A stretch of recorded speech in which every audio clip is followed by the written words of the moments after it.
네, 계속해서 마가복음의 제자도 두 번째 비디오 강의를 시작하도록 하겠습니다.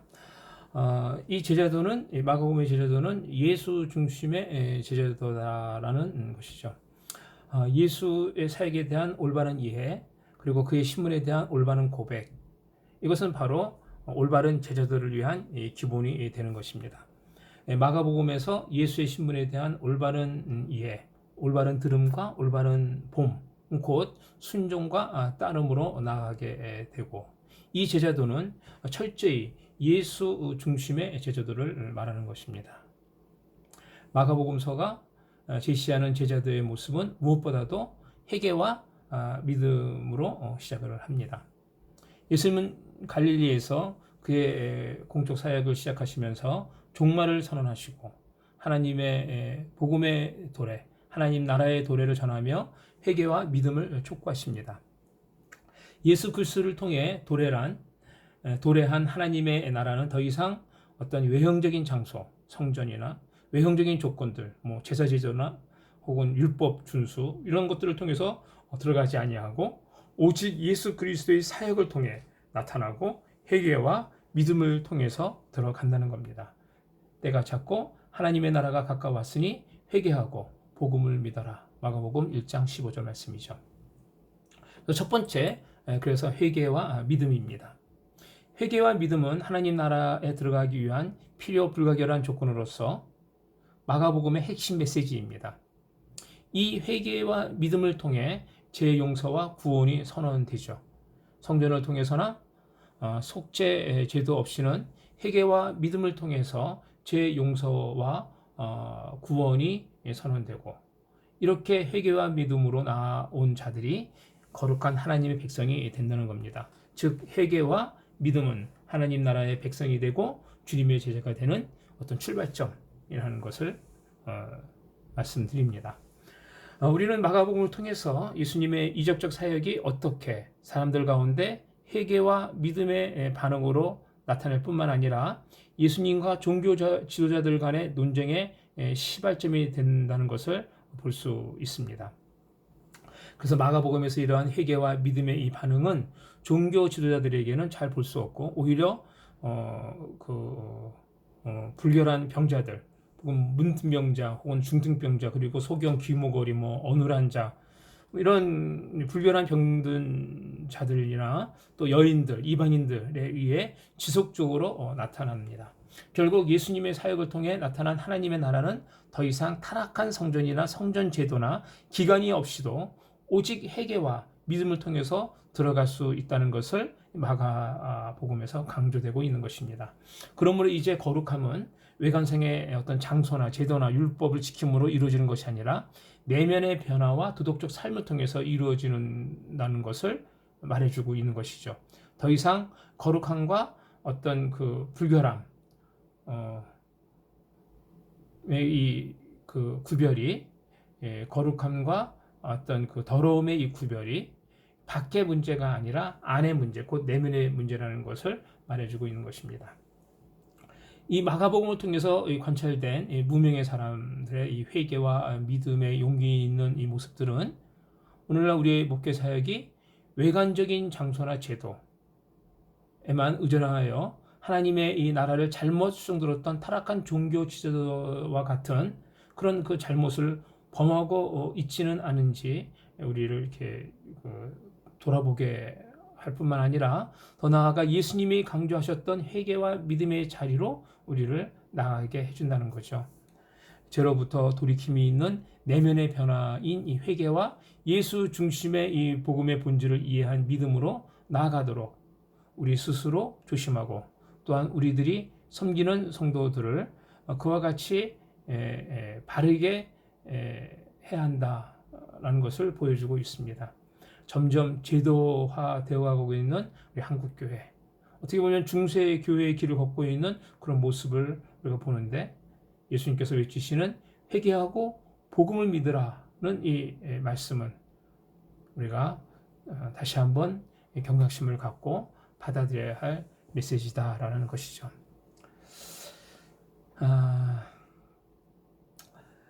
두 번째로 부르심입니다. 나를 따라오너라 내가 너희로 사람을 낚는 어부가 되게 하리라. 예수님께서 말씀하셨죠. 마가복음 1장 16절에서 20절 예수님은 제자를 부르십니다. 그리고 2장 13절에서 17절 예수님은 레위를 부르시고 또 3장 13절 19절에서 12제자를 부르십니다. 그리고 또 6장 7절에서 13절 12를 이제 부르실 때 전도로 부르십니다.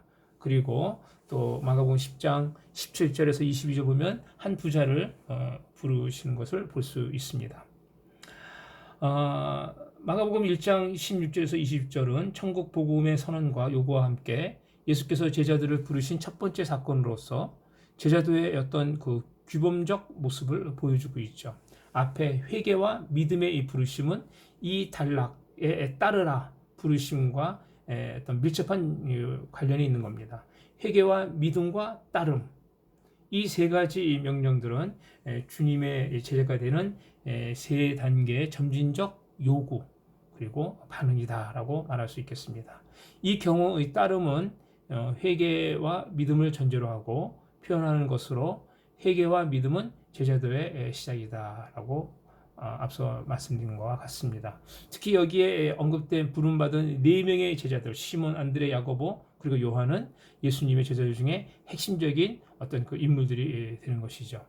또 17절에 특히 나를 따라오너라 내가 너희로 사람을 낚는 어부가 되게 하리라 이 말씀은 제자도의 어떤 그 기본이 되는 골격이 되는 말씀인데 여기서 나를 따라오라라는 의미로 사용된 이 헬라어 단어는 그것은 마가복음에서 제자가 됨을 의미합니다. 제자가 됨을 의미합니다.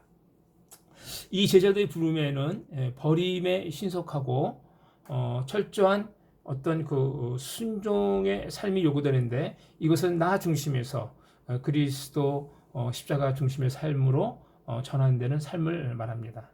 특히 이들의 망설임 없이 신속하고 철저한 철저한 따름의 모습, 모든 것을 버려두고 따르는 것이 제자들을 보여줍니다. 시몬과 안드레 어부들이죠. 바다에 그물을 던지고 있을 때 곧 그물을 버려두고 쫓았고요. 야고보와 요한 어부들이죠. 배에서 그물을 깃고 있을 때 아버지와 그 삭군과 함께 배에 버려두고 예수를 따라갔다는 거죠.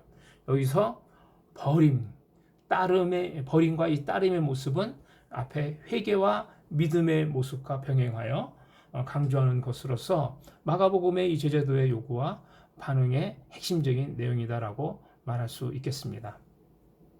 이 마가복음은 이러한 버림과 따름의 내용이 무엇인지 그리고 그것이 어떻게 이루어지는지를 여러 인물들의 모습을 통해서 잘 보여주고 있는 것이죠.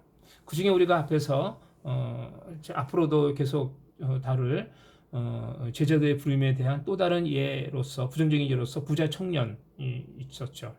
재물이 많은 고로 이 말씀을 인하여 근심하여 갔다라고 한 이 부자 청년과 또 소경 바디메오의 사건 곧 보게 되어 길에서 길에서 예수님을 쫓아가는데 이 바디메오에서 제자도의 참된 모습을 볼 수 있다는 겁니다. 마가복음에서 이 제자도의 따르라는 이 부름은 고난의 길을 동반한다는 것이죠. 따름에 대한 예수님의 약속은 사람 낚는 어부가 되게 하는 것입니다. 이는 구약에서 사람 낚는 어부는 심판하시는 하나님으로 자주 묘사가 되는데 이 어부가 되는 약속은 구약의 언급들을 고려할 때 하나님의 임박한 심판에 비추어 사람들을 모으는 어떤 그 종말론적인 사역을 의미하는 것으로 보여집니다.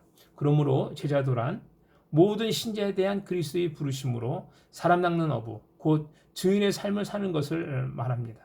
사람 낚는 어부가 되기 위한 따르는 삶은 유대인들이 랍비를 통해 토라를 배우는 정도의 삶이 아니라 말 그대로 주님과 복음을 위하여 모든 것을 버리고 그리스도를 따르는 삶이라는 것입니다. 이 따르라는 이 제자도의 부르면 항상 버림이 있어야 합니다.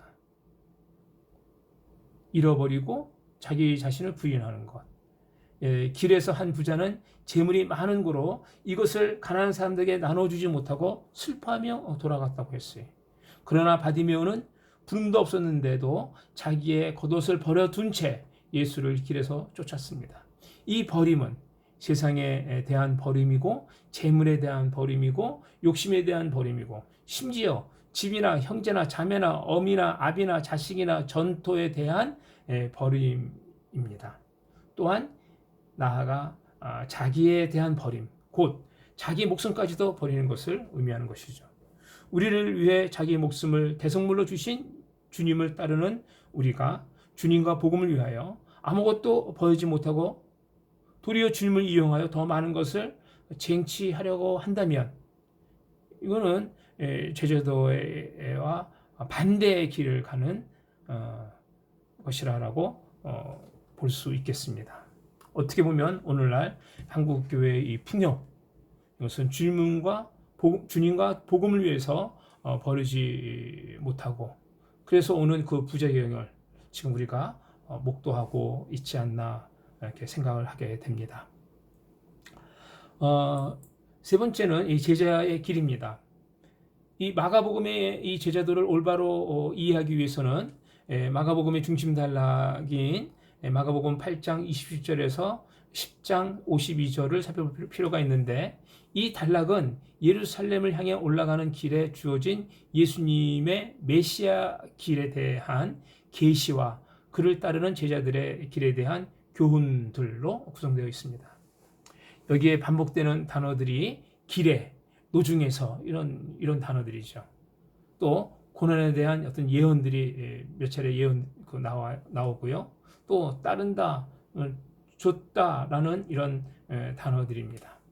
여기서 길은 예수님에게 있어서 예루살렘을 향해 올라가는 대속적 고난의 길, 메시아의 길을 의미하며 그를 따르는 제자들에게는 주님을 따르는 제자도의 길을 의미합니다. 특별히 이 단락에서 보여주는 제자의 길은 고난과 함께 섬김, 연합, 자기 성찰의 모습으로 제시가 됩니다. 특히 이 단락에서 길에서 예수께 달려나와 놀라운 간청을 하였지만 많은 재물로 인해 주님의 제자도의 부름에 응답하지 못한 한 사람의 모습과 비록 거지이고 소경이지만 따르라는 부르심이 없음에도 불구하고 겉옷을 벗어둔 채 주님을 그 길로 곧장 따른 바디메오의 모습으로 그 상호 대조적으로 제시되어 있어서 참된 이 제자도가 무엇인지 아주 극적으로 말해주고 있다고 볼 수 있겠습니다. 네 번째는 예수님 중심의 제자도의 네 번째는 깨어 있는 것입니다. 마가복음 13장은 부활 후 제자들의 상황에 대해 말씀하신 종말에 대한 준비를 위한 강론으로 근신의 제자들을 보여주고 있습니다. 그래서 마가복음 13장은 본다, 주의하다, 조심하다라는 동사와 깨어 있다라는 동사가 반복해서 나타난다는 거죠. 이 점은 종말에 처한 이 그리스도인들에게, 독자들에게 근신의 삶을 촉구하는 어떤 그 역할을 한다라고 볼 수 있는 것입니다. 특별히 마가복음 13장 33절 30절은 종말론 강론의 결어로 중심 메시지는 깨어 있으라라는 입니다. 13장에서 3번 깨어 있으라는 이 권면과 겟세마네에서 제자들의 3번이나 언급된 깨어 있으라는 이 기도의 권면과 비교될 수 있는 거죠. 여기서 우리는 예수님의 깨어 있어 기도함과 또 제자들이 잠을 자는 이 대조적인 모습을 볼 수 있습니다. 무서운 시험, 이 고난의 시간이 임박하게 됨을 주님으로부터 미리 경고받은 이 베드로는 깨어 있으라는 이 3번에 반복된 권면에도 잠을 잡니다. 결국 그는 주님을 3번이나 부인하게 된다는 것이죠. 과연 마가복음에서 보여주는 참된 제자는 누구일까? 예수의 제자들인가? 아무리 이 복음서를 우리가 자세히 살펴봐도 예수님 같은 분은 없죠. 예수님은 하나님의 아들로서 친히 자신의 삶으로서 주의 길을 보여주신, 주의 길을 가신 그런 분입니다. 예수님이 우리의 제자의 길의 원천이시고 모델이 되십니다. 우리가 그분을 믿고 순종하며 따를 때 우리는 참된 제자가 될 수 있다는 거죠. 이 마가의 예수님 이야기는 뭐 결론적으로 얘기한다면 제자도와 불가분의 이 관계를 맺고 있고, 마가복음에는 예수님의 말씀이 풍부하게 들어있는데, 예수님 이 말씀 속에서 12제자와 그 이후의 제자들에게 가르침을 주시고 어떤 그 영적 교훈을 주시는 겁니다. 마가는 예수님의 제자들, 그 중에서 특히 12제자들을 예수님을 따르는 이들이 요구받고 갖춰야 할 제자들의 어떤 대변자요, 제자들이 부딪힐 수밖에 없는 난관과 실패를 생생히 보여주는 역할을 수행하는 인물로 제시되고 있다는 겁니다. 결국 이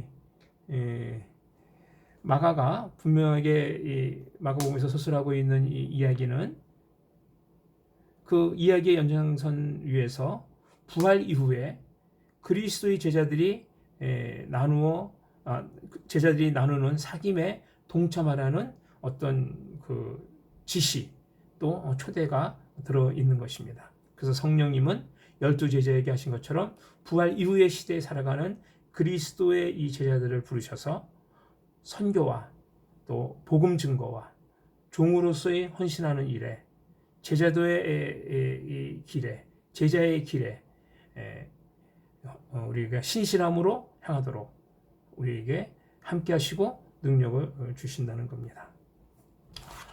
이렇게 해서 마가복음에 나타난 예수님의 제자도를 우리가 함께 간략하게나마 나누었습니다. 감사합니다.